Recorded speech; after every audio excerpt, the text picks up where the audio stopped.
Assalamualaikum warahmatullahi wabarakatuh. Perkenalkan, nama saya Violeta Apriliani, NPM 719212782. Di sini saya akan menjelaskan materi tentang manajemen mutu UMKM serta pengelolaan pemodalan usaha UMKM. Menurut ISO 9001 sampai 2000 atas dasar 8 prinsip manajemen kualitas, yaitu 1. Customer focus. Organisasi bergantung pada pelanggan mereka, karena itu manajemen organisasi harus memahami kebutuhan pelanggan sekarang dan yang akan datang. Organisasi harus memenuhi kebutuhan pelanggan dan giat berusaha melebihi ekspektasi pelanggan. Yang kedua yaitu leadership, yaitu pemimpin organisasi harus menetapkan kesatuan tujuan dari arah organisasi. Mereka harus menciptakan dan memelihara lingkungan internal agar orang-orang dapat menjadi terlibat secara penuh dalam pencapaian tujuan organisasi.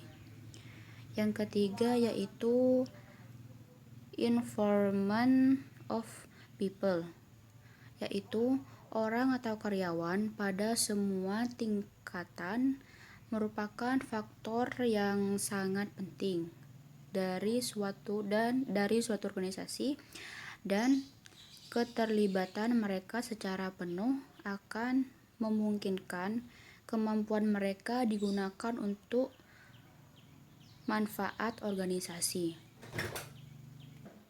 Yang keempat yaitu proses orientation, yaitu suatu hasil yang diinginkan akan tercapai secara efisien apabila aktivitas dan sumber-sumber daya yang berkaitan dikelola sebagai suatu proses. Suatu proses dapat didefinisikan sebagai integrasi sekuensi dari material, metode, mesin, dan peralatan dalam suatu lingkungan guna menghasilkan nilai tambah output bagi pelanggan. Dan yang kelima yaitu system approach to management, yaitu pengidentifikasian, pemahaman, dan pengelolaan dari proses yang saling berkaitan sebagai suatu sistem akan memberikan kontribusi pada efektivitas dan efisiensi organisasi dalam mencapai tujuan-tujuannya. Yang keenam yaitu continual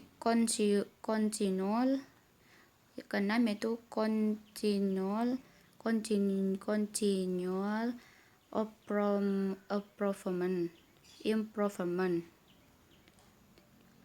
yaitu peningkatan terus-menerus dari kinerja organisasi secara keseluruhan harus menjadi tujuan tetap dari organisasi.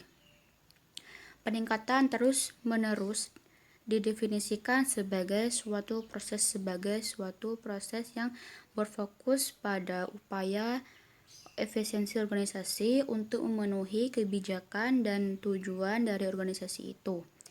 Peningkatan terus-menerus membutuhkan langkah-langkah konsolidasi progresif menanggapi perkembangan, kebutuhan, dan ekspektasi pelanggan, dan akan menjamin suatu evolusi dinamik dari sistem manajemen mutu.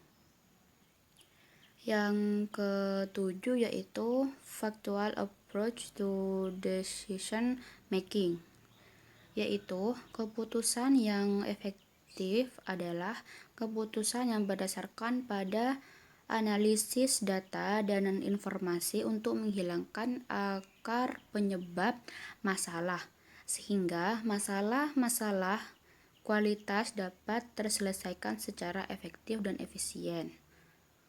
Yang terakhir yaitu mutually beneficial supplier relationship, yaitu suatu organisasi dan pemasok adalah saling tergantung dan suatu hubungan yang saling menguntungkan akan meningkatkan kemampuan bersama dalam menciptakan nilai tambah.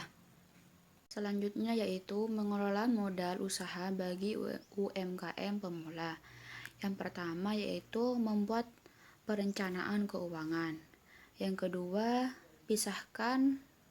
memisahkan rekening pribadi dengan rekening usaha.